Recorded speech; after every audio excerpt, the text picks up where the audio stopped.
Assalamualaikum warahmatullahi wabarakatuh.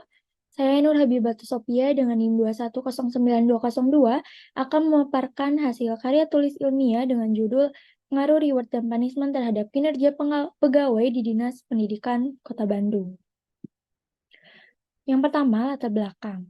Manajemen sumber daya manusia yaitu sebuah rencana kegiatan yang bertujuan untuk memperoleh, mengembangkan, memelihara, serta menggunakan sumber daya manusia guna membantu perusahaan untuk mencapai tujuannya. Pada pencapaian tujuan, sebuah perusahaan membutuhkan sumber daya manusia atau pegawai yang berkualitas.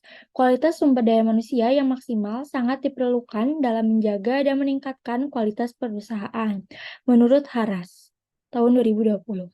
Salah satu cara peningkatan kualitas diri dari setiap pegawai yaitu dengan memberikan reward dan punishment. Masalah yang sering dihadapi oleh perusahaan dalam mencapai tujuan adalah kinerja yang buruk dari karyawan atau pegawainya. Dalam menjalankan organisasi diperlukan sebuah aturan dan hukum yang berfungsi sebagai alat pengendali agar kinerja pada perusahaan atau lembaga dapat berjalan dengan baik. Jika aturan dan hukum dalam suatu organisasi tidak berjalan dengan baik, maka akan terjadi konflik kepentingan baik antar individu maupun antar organisasi. Berdasarkan latar belakang tersebut, peneliti tertarik mengkaji dan melakukan penelitian mengenai pengaruh reward dan punishment terhadap kinerja pegawai di Dinas Pendidikan Kota Bandung. Selanjutnya ada rumusan masalah. Yang ke-1, bagaimana penerapan reward di Dinas Pendidikan Kota Bandung. Yang kedua, bagaimana penerapan punishment di Dinas Pendidikan Kota Bandung. Ketiga, bagaimana kinerja pendidikan di Dinas Pendidikan Kota Bandung. Dan yang keempat, seberapa besar pengaruh reward dan punishment terhadap kinerja pegawai di Dinas Pendidikan Kota Bandung. Selanjutnya, tujuan penelitian. Yang pertama, untuk mengetahui penerapan reward di Dinas Pendidikan Kota Bandung. Yang kedua, untuk mengetahui penerapan punishment di Dinas Pendidikan Kota Bandung. Yang ketiga, untuk mengetahui kinerja pegawai di Dinas Pendidikan Kota Bandung. Dan yang keempat, untuk mengetahui seberapa besar pengaruh reward dan punishment terhadap kinerja pegawai di Dinas Pendidikan Kota Bandung. Nah, selanjutnya manfaat penelitian. Bagi lembaga, Dinas Pendidikan Kota Bandung sebagai bahan masukan yang dapat dipertimbangkan dalam memperarah atau meningkatkan kinerja pegawainya. Yang kedua, bagi peneliti menjadi sarana bagi penulis untuk mengembangkan penalaran dan membentuk pola pikir yang lebih maju dan juga ilmiah, dan untuk mengetahui kemampuan penulis dalam menerapkan ilmu-ilmu manajemen sumber daya manusia. Dan yang ketiga, bagi pihak lain, hasil penelitian ini diharapkan dapat membawa wawasan dan ilmu dan juga pengetahuan bagi pengembang ilmu manajemen pada umumnya dan manajemen sumber daya manusia pada khususnya. Nah, selanjutnya ada kajian teori. Yang pertama, teori reward. Konsep penguatan yang salah satunya dalam bentuk reward berkaitan dengan teori yang dikembangkan oleh B.V. Sinner yang menyatakan bahwa setiap memperoleh stimulus, maka seseorang akan memberikan respon berdasarkan hubungan stimulus-respon.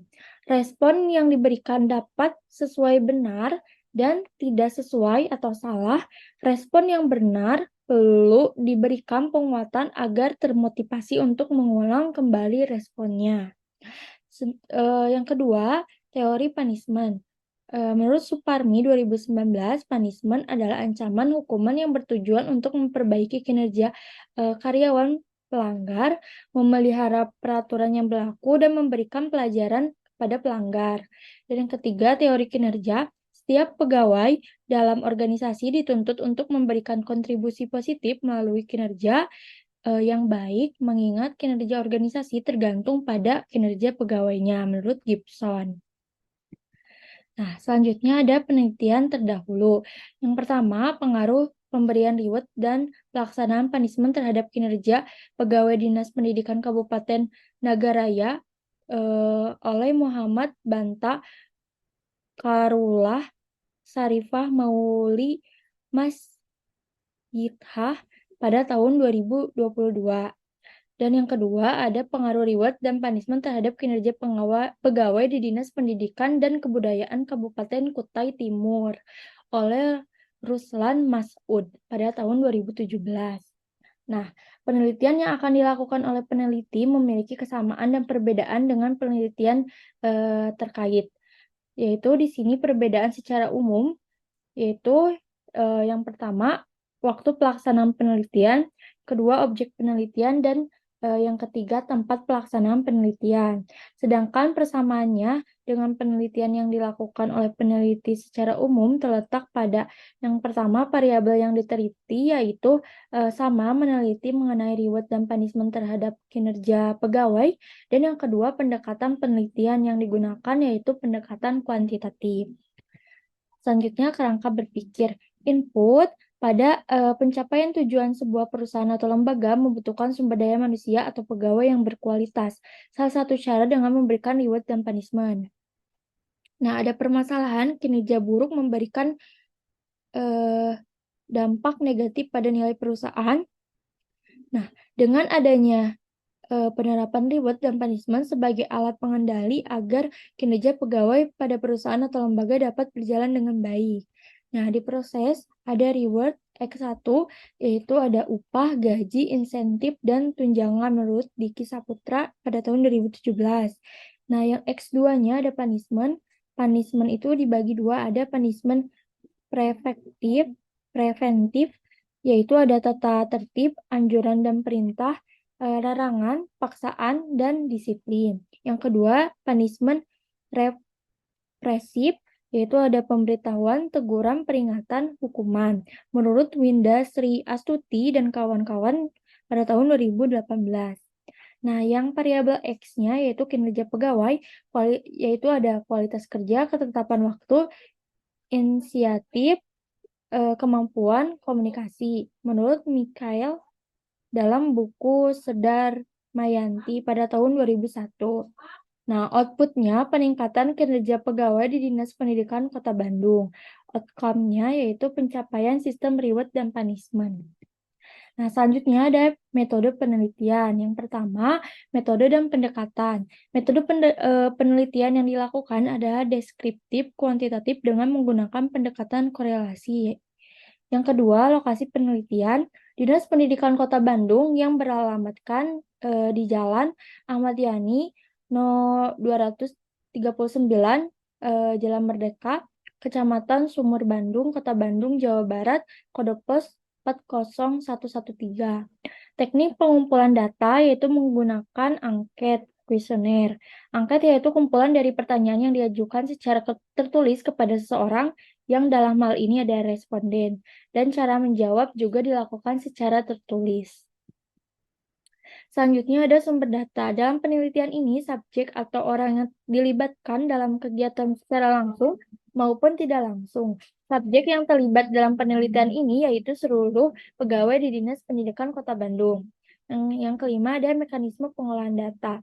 Teknik pengolahan data dalam penelitian ini menggunakan penghitungan komputasi program SPSS. Selanjutnya ada populasi dan sampel. Populasi adalah wilayah generalisasi yang terdiri atas objek atau subjek yang mempunyai kualitas dan karakteristik tertentu yang ditetapkan oleh peneliti untuk dipelajari dan kemudian ditarik kesimpulan. Dalam populasi penelitian ini adalah seluruh pegawai Dinas Pendidikan Kota Bandung. Populasi dalam penelitian ini adalah seluruh pegawai Dinas Pendidikan Kota Bandung sebanyak 256 orang per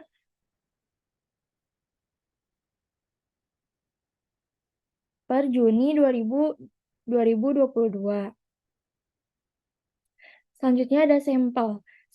Dalam penelitian ini, teknik pengambilan sampel menggunakan metode non-probability sampling, yaitu teknik pengambilan sampel yang tidak memberikan peluang atau kesempatan sama bagi setiap unsur anggota populasi untuk menjadi sampel.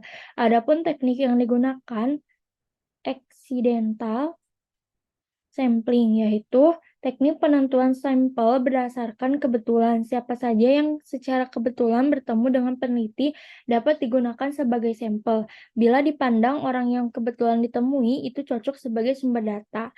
Menentukan besarnya jumlah sampel dalam menggunakan rumus sampling.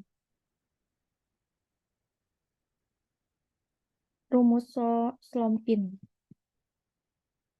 Sekian pemaparan dari hasil karya tulis ilmiah saya. Kurang lebihnya mohon maaf. Wassalamualaikum warahmatullahi wabarakatuh.